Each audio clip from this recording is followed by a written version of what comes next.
The evening sun was falling behind the rooftops when the man walked toward his house. His steps slow after a long day of work. The street was quiet. Only the sound of distant barking and the rustle of trees filled the air. As he reached his mailbox, he noticed a thick envelope stuffed tightly inside. It was heavier than usual bills. The kind of envelope that did not carry good news. He pulled it out, his fingers brushing the sealed edge. And for a moment he just stood still, staring at the bold letters across the front. His name written in sharp ink. Beneath it, in smaller letters, the sender was listed as the Homeowners Association. His brows tightened because he did not even live inside their HOA. Yet here was a letter with their stamp, as if they owned him, his home, and his life. He carried it inside, set it on the kitchen counter, and took a slow breath. The house felt colder now, as if the envelope itself had carried a shadow in with it. Finally, with steady hands, he ripped it open and pulled out the thick stack of papers. His eyes scanned the first page, and his heart sank though his face remained calm. It was a lawsuit, filed by Karen, the HOA president, accusing him of violating community rules. He read the words twice, slowly, because they felt unreal. He had never attended their meetings, never signed their contracts. His property was outside the HOA borders, yet here it was, black and white. Legal threats against him. A demand for thousands of dollars in fines. His home, his peace, his dignity all under attack by someone who technically had no power over him, but was reaching into his life anyway. He walked to the window and pulled the curtain back, across the street. A few neighbors stood whispering. One of them laughed. Another shook their head as if saying he deserved it. He saw Karen too, standing near her car, her arms folded across her chest. Her eyes locked on his house like a hunter waiting for her prey to fall into the trap. She smiled. Faintly, a sharp smile, the kind that promised more trouble. He let the curtain fall and turned away. He did not curse, he did not shout, he did not let his anger spill out. Instead he folded the letter neatly back into the envelope and placed it on the table. Then he sat down in silence, his face unreadable. But inside something began to build. It was not fear, it was not panic, it was something colder. A quiet storm forming in the depth of his chest. A storm that would not roar out loud but would strike when the time was right. His phone buzzed with a message. Another neighbor asking if the rumors were true. Had Karen finally caught him? Had she cornered the outsider who dared to live free of her rules? He read the message, closed the screen, and set the phone down without answering. Outside, the whispers grew louder, like little waves crashing against his walls.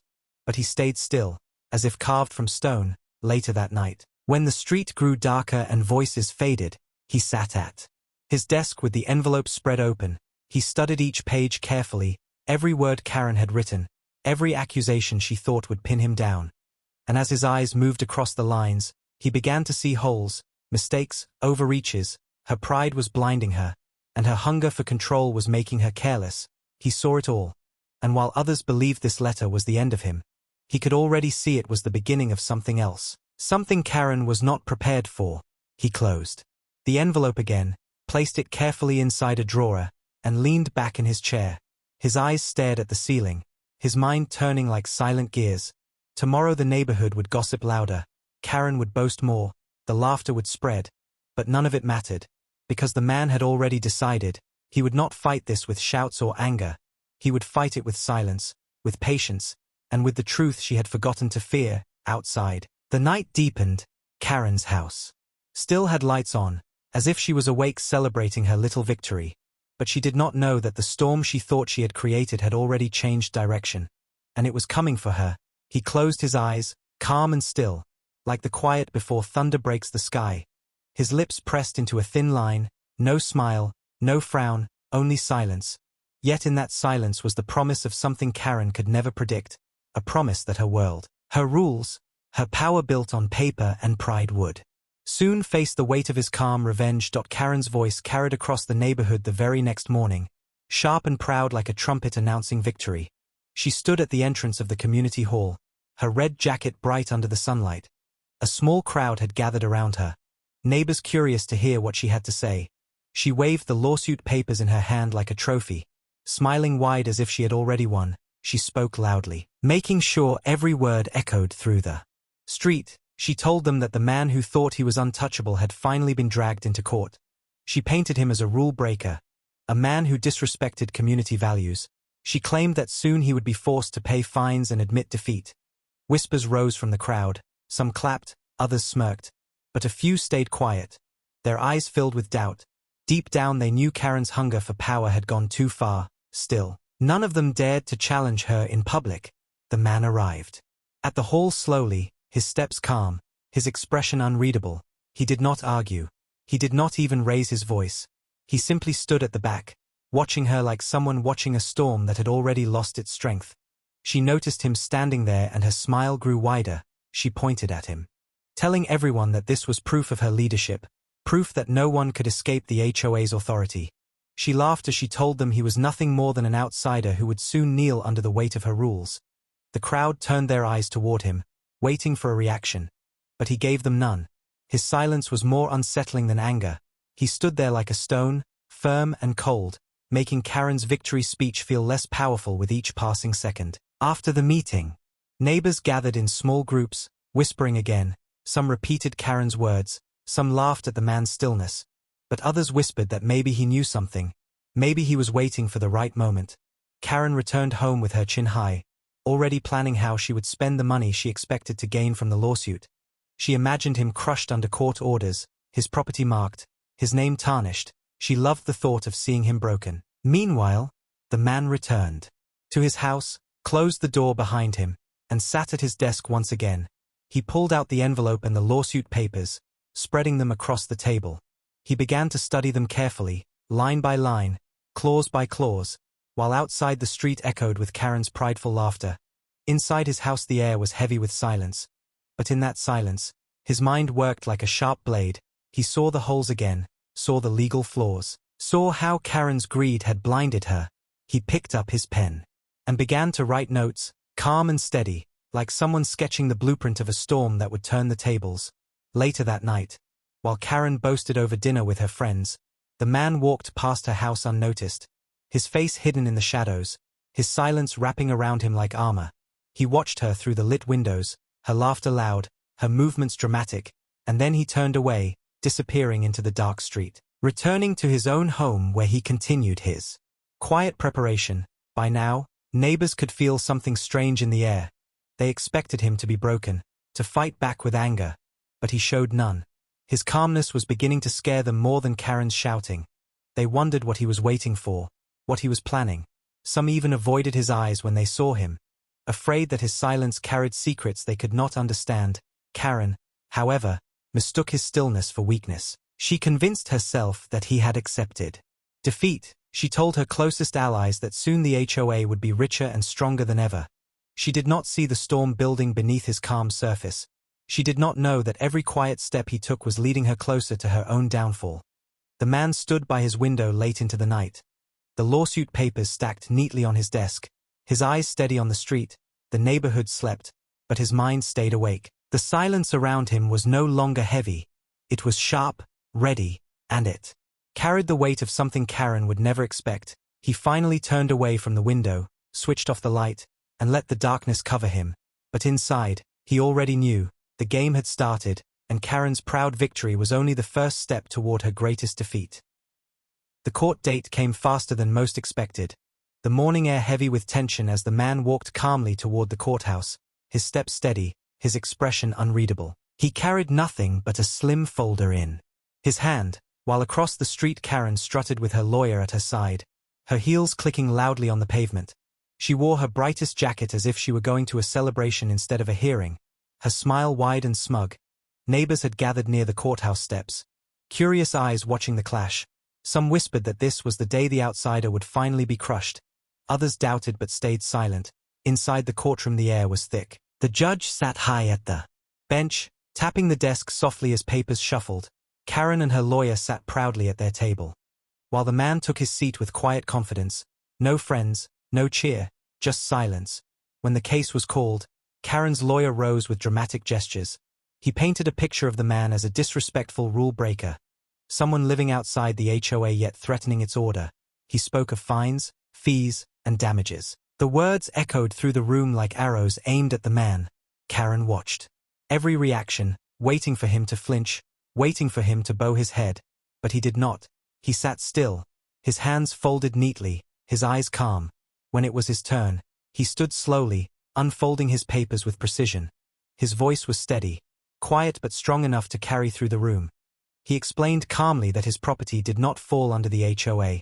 He had never signed membership, never agreed to their charter. The judge raised an eyebrow, asking for proof, and the man slid forward. Documents that showed his deed, the boundary maps, the official lines proving his land stood outside Karen's reach. Gasps rose from the benches. Whispers filled the air. Karen stiffened in her seat. Her lawyer frowned and tried to argue, claiming that community influence extended beyond borders. But the judge's gaze hardened. Law was law, and the man's evidence was clear. Karen's smile faltered. She shifted in her chair, her fingers drumming nervously on the desk. The man's silence weighed heavier than her loud claims. The courtroom turned into a stage where her power began to look small. The neighbors watching leaned forward. Sensing a twist, Karen forced herself to stand, her voice louder now, trying to overpower the documents with emotion. She shouted about community values, about how everyone must respect her leadership. She tried to turn the case into a moral argument rather than a legal one. But the judge was unmoved, reminding her that courts worked with law, not pride. The man did not even interrupt. He simply placed another paper on the table, a copy of her own HOA's charter. Highlighting the section that defined boundaries, it was like a blade cutting through her speech. Her voice trembled, her cheeks flushed, her lawyer stuttered, trying to regain footing, but the silence of the man struck deeper than any word. He had not shouted once, he had not insulted her, yet his calm presence made her look desperate. The gavel tapped softly to maintain order. The judge's eyes narrowing as he studied the documents carefully. The crowd behind whispered louder, some chuckled, some shook their heads at Karen's arrogance. The man simply returned to his seat, folding his hands once again, his calmness unshaken. The courtroom was no longer Karen's stage, it had become his battlefield, and he was winning without raising his voice. Karen's pride began to crack, her eyes darting around the room searching for support. But no one spoke for her. The judge leaned forward, asking her lawyer for justification. The lawyer stumbled, words dry, excuses weak. The man only watched, his silence pressing against Karen like invisible chains. The session ended with the judge demanding further review, but the warning was clear in his tone. Karen's case was standing on sand, and everyone knew it. As people left the courtroom, neighbors glanced at the man, expecting him to smile or speak, but he did not. He walked out quietly, his folder still in hand. Karen stormed past, her face red, her lawyer whispering frantically. But her eyes showed something new, a flicker of fear. The man stepped into the sunlight, the crowd parting slightly as he walked through. He gave them nothing, no reaction, no gloating, only silence. But that silence carried a weight heavier than any victory speech. For the first time, Karen felt the cracks forming beneath her feet, and she realized this battle was not going the way she had promised everyone. The man walked away slowly, his calm figure fading into the distance, leaving behind whispers that grew louder with each step. Whispers that Karen could not silence, whispers that told her power was slipping.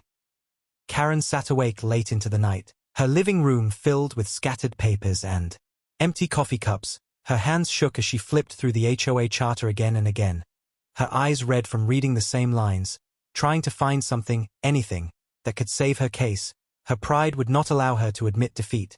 She told herself that the man had simply gotten lucky, that he had twisted the law with tricks. But deep down she knew it was more than that. He had walked into court with silence and left with strength, and his calm face haunted her every time she closed her eyes. The next morning she gathered her board members, her most loyal allies. She slammed the charter on the table and demanded they stand by her. She promised them that she would not lose. She spoke about how letting the outsider win would destroy their authority. She told them that the HOA must expand its reach, must claim more land, must bring everyone under its power. Some nodded nervously, others looked away, doubt creeping into their faces. Whispers were already spreading in the neighborhood that Karen had overplayed her hand, that the lawsuit was weak, that the man had exposed flaws in her leadership. But Karen ignored the whispers. She doubled down, her pride too swollen to retreat. She stormed into the next community meeting with more fire in her eyes than ever before. She stood at the front of the hall, her voice booming as she declared that the HOA would not back down. She mocked the man, calling him arrogant, saying his small victory meant nothing. She told the neighbors that she would push harder, that soon the court would see him for what he truly was, The crowd clapped half-heartedly, some forced smiles.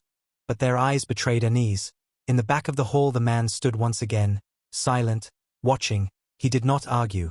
He did not raise a hand. He did not interrupt her fiery speech. His stillness cut deeper than any word, and once again Karen felt her voice shake for a moment before she steadied it. She pointed at him and shouted that he thought silence could save him, but silence would soon be crushed under the weight of her authority. Her laughter filled the hall, sharp and brittle. But when the meeting ended, and neighbors walked out, the whispers were louder than the applause. They murmured about the charter, about the maps, about the judge's warning. Karen heard them. But she walked faster, refusing to let doubt touch her. Meanwhile, in his house, the man pulled another file from his drawer, an old binder he had kept safe for years, its cover worn, its pages yellowed. It was the original founding document of the HOA, signed by the first members long ago. He ran his hand over the faded ink, his eyes calm.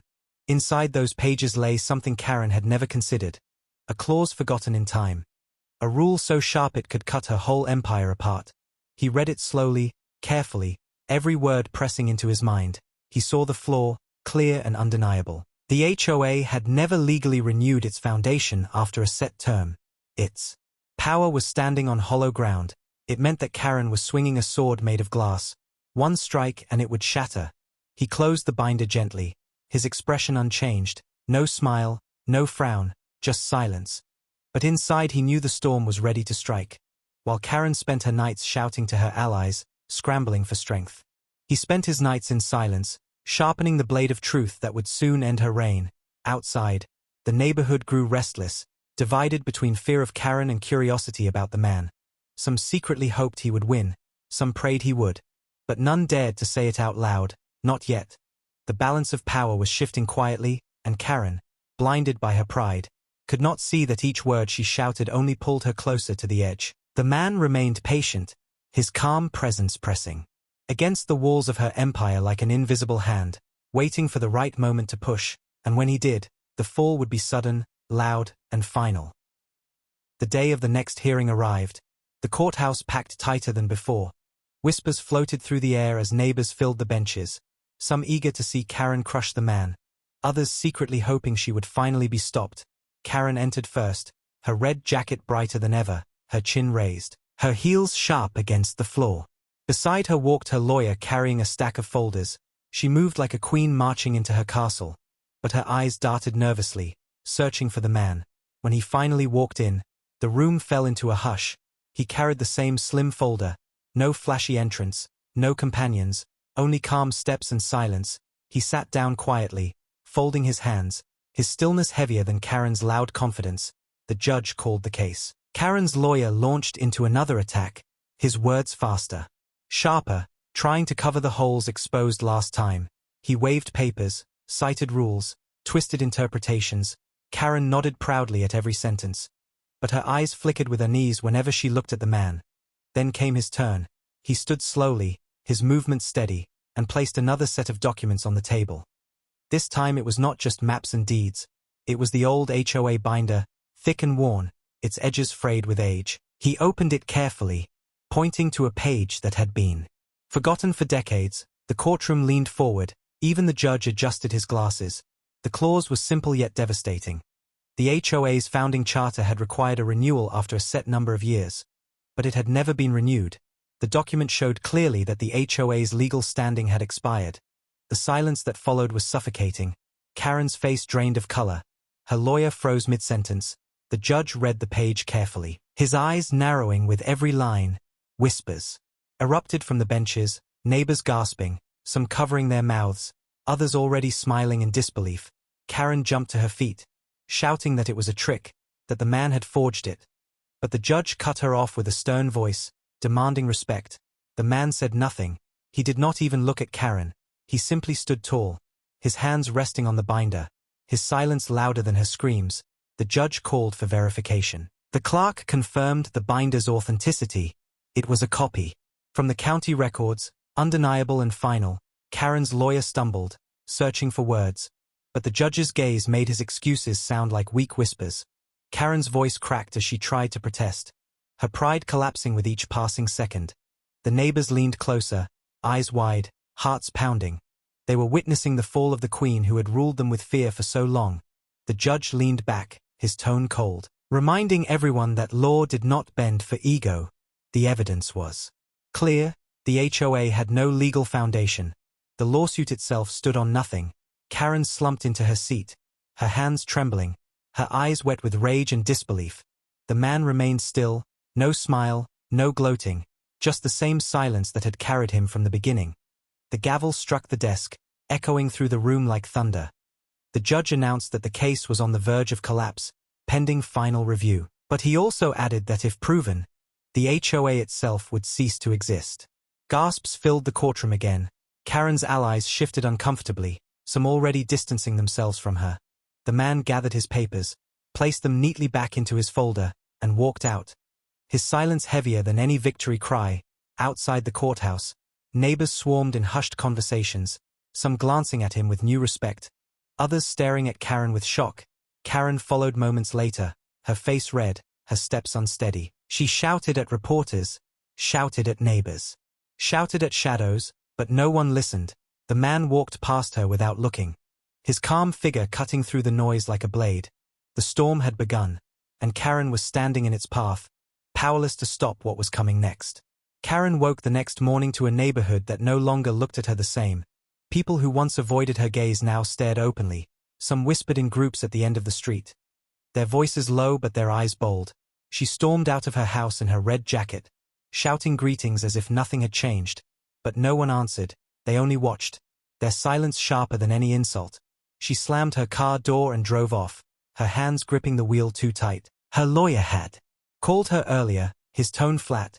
He said the judge's words were dangerous. If the old binder proved correct, not only would the lawsuit vanish but the HOA itself would be dissolved. Karen nearly screamed through the phone, demanding he fix it. But he had no answers. Meanwhile the man moved through the day as calmly as ever. He visited the county office quietly, requesting official copies of the HOA's original documents. The clerk gave him a folder thick with stamped papers, every page another nail in Karen's empire. He thanked the clerk softly and walked out. No one knew what he carried. No one knew how close the storm was. That evening he sat at his desk again, spreading the papers across the table. The words clear, the law undeniable. The HOA had been standing on broken ground for years. He ran his finger over the faded signatures, calm as ever. Outside his window he could hear voices, neighbors whispering about freedom, about what life would be without endless fines and threats. Some even dared to laugh, something that had not happened in years. Karen held an emergency meeting in the hall, her voice hoarse from shouting. She swore to her allies that she would not let him win. She called him a fraud, a snake, an enemy of the community. But fewer people came to listen this time. Rows of empty chairs mocked her pride.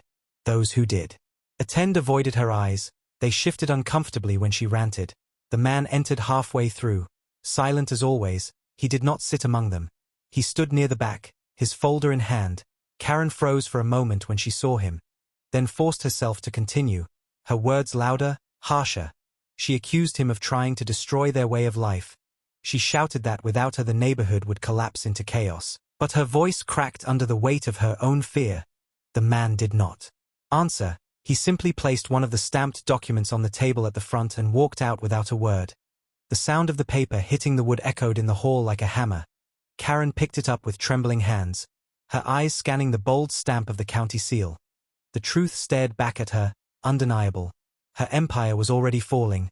Whispers broke out among the board members. Some leaned closer to read, some stepped back, their faces pale. Karen tried to tear the paper but her hands shook so badly it slipped from her grip, falling back onto the table. She screamed at them to stay loyal. But the silence of her board was louder than her rage. Outside, the man walked calmly down the street, neighbors peeking through their windows, watching him with wide eyes. They could feel the shift. The storm was almost here. Karen rushed out after him, shouting his name, her voice filled with fury. But he did not turn. He walked on, calm and steady, her screams chasing him down the street until they broke into sobs. The people who once feared her now saw her desperation, and it spread faster than fire. The man reached his home, closed the door gently, and placed the folder back on his desk. He lit a small lamp and sat in silence. The storm was nearly at its peak, and Karen, for all her shouting and threats, was powerless to stop it. He looked at the stack of papers one last time, his face calm, his eyes steady, and then leaned back in his chair, waiting for the final blow. That would end the reign of Karen and her broken HOA. The final review hearing was set and the courthouse was filled before the doors even opened. Neighbors who once avoided conflict now hurried to find seats. Whispers ran wild that this was the day everything would end. Karen arrived first, her red jacket buttoned tight, her hair perfect, her lawyer trailing behind her carrying another heavy stack of folders. She looked around with a forced smile, but her eyes were sharp, scanning for the man. When he entered the room, the crowd hushed. His steps were quiet, his face calm. He carried the same slim folder, nothing more. He sat without fuss, folding his hands. The judge entered and silence fell heavy. The case began.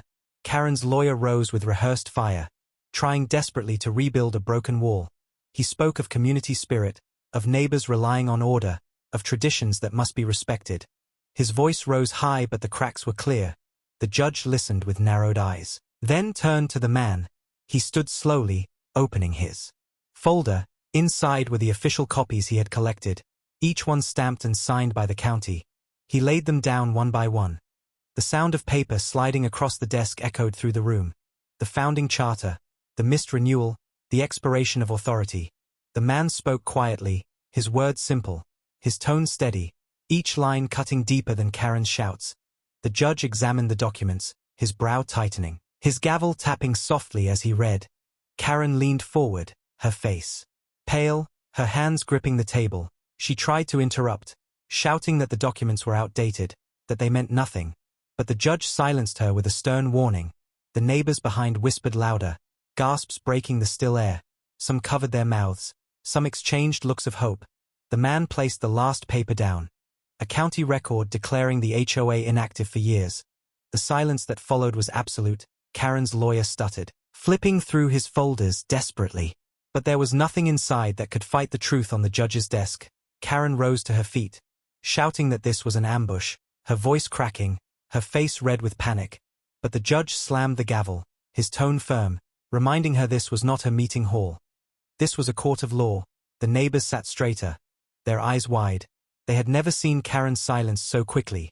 The man returned to his seat, calm as ever, his silence heavier than thunder. The judge leaned back, his words slow. The evidence was clear. The HOA had no legal foundation. The lawsuit was invalid. The entire association stood on nothing but expired paper. He declared that unless evidence to the contrary appeared immediately, the HOA would be legally dissolved. Gasps filled the room. Karen clutched the edge of the table, her legs weak. Her lawyer whispered frantically, but his face had already gone pale. The man did not smile, did not gloat. He only gathered his folder and stood. The gavel struck again and the session was dismissed. The neighbors erupted into whispers, some already smiling, some wiping tears. Freedom was within reach. Karen stumbled out of the courtroom, her face twisted with rage and fear, shouting that this was not over. But no one believed her. Outside on the steps the man walked calmly through the crowd. People parted for him, some nodding, some whispering thank you. Though he gave no reply, his silence was his only answer. Karen appeared behind him, her voice shrill as she screamed his name. But he did not turn. His figure moved steadily into the sunlight, while behind him her empire crumbled piece by piece. The whispers chasing her louder than her own voice. She had built her power on fear and fines. But now fear was gone, replaced with hope, and her shouts were nothing more than echoes against the storm he had unleashed with silence and truth. The news spread faster than wildfire. By the next morning the entire neighborhood buzzed with talk of the hearing. People who once whispered in fear now spoke openly. Some laughed for the first time in years. Others shook their heads in disbelief. Children played on lawns without worrying about fines. The air itself felt lighter. But inside her house Karen sat in darkness, curtains drawn, papers scattered across the floor. She had not slept, her face pale, her eyes red. She clutched her phone and called board members one by one, begging them to stand with her. But many did not answer, and those who did spoke in cold voices, saying they wanted no part of the fight anymore. She slammed the phone down, her pride cracking like glass. Outside, neighbors gathered in small groups, whispering about what would happen next. Some said the HOA was already dead. Others said Karen would try something desperate. But all agreed that the man had turned the tide. Meanwhile he sat at his desk, calm as always, the folder of stamped papers resting neatly before him. He did not celebrate. He did not even smile. He only read the documents again, making sure everything was in order. He knew the storm was almost over.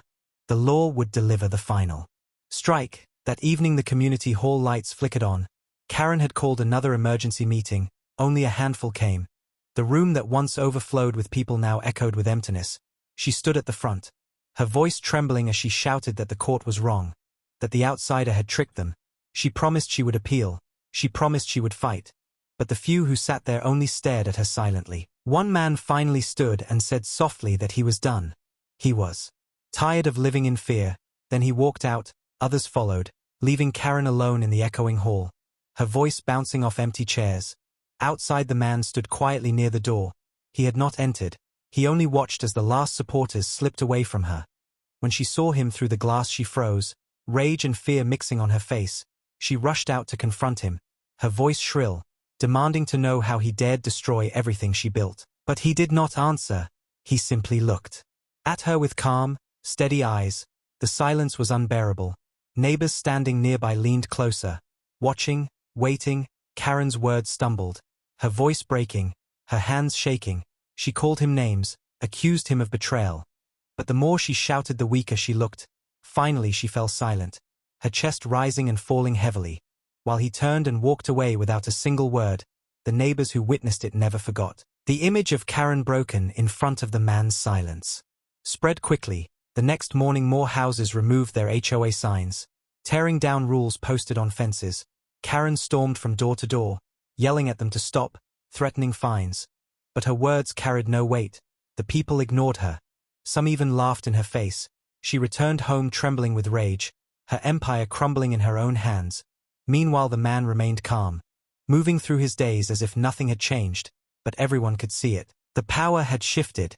The silence he carried was no longer just for himself. It belonged to the entire neighborhood now. A silence stronger than Karen's loudest scream.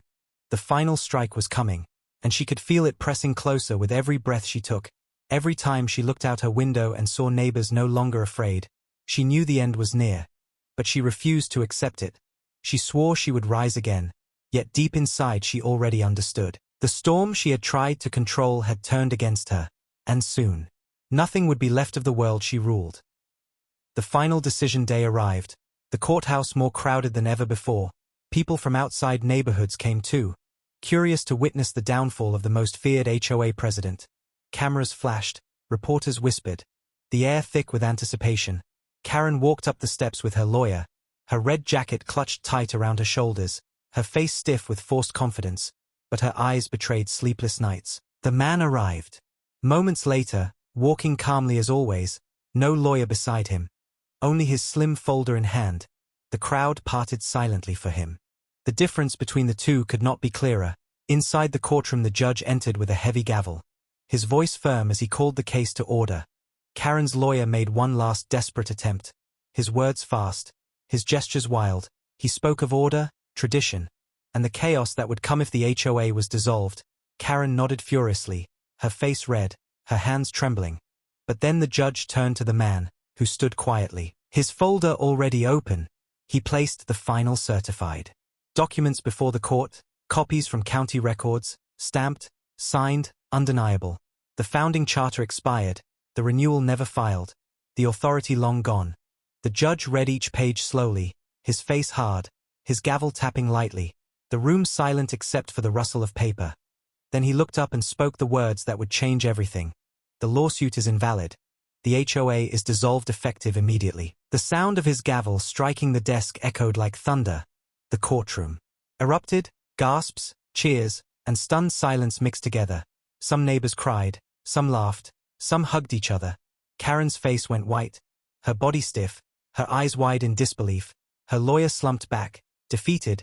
Karen shot to her feet screaming that it was impossible, that she would appeal, that this was a crime. But the judge silenced her with a single sharp warning. One more outburst and she would be held in contempt. The neighbors behind her no longer looked at her with fear, only pity and disgust. The man gathered his folder, bowed his head slightly to the judge, and walked out quietly. Not a single word, not a single smile, just silence. Outside the courthouse the crowd followed him with their eyes. whispers rising like waves. He passed Karen on the steps. She stood frozen, clutching her useless papers, her lips trembling, her voice stuck in her throat. She tried to glare at him, but her power was gone. He did not even glance her way. He walked down the steps slowly. The sun shining on his shoulders, his silence louder than her entire reign. Neighbors surrounded her now, asking questions she could not answer, demanding explanations she could not give. Some even laughed openly. Her empire had ended in front of everyone. The man disappeared into the crowd, his calm figure blending into the sunlight. While behind him Karen stood in the ruins of her own making, her HOA gone, her power stripped, her voice empty. The silence of the man had destroyed everything. She thought untouchable, and the neighborhood would never belong to her again. The neighborhood was never the same after that day. The HOA signs that once hung on fences and lamp posts were torn down one by one. People smiled openly, children played freely without fear of fines, and laughter returned to streets that had long been silent under Karen's rule. But inside her house Karen sat surrounded by piles of useless papers. Her red jacket crumpled on the floor, her hands gripping old documents. That no longer meant anything. She stared out the window and saw neighbors walking by.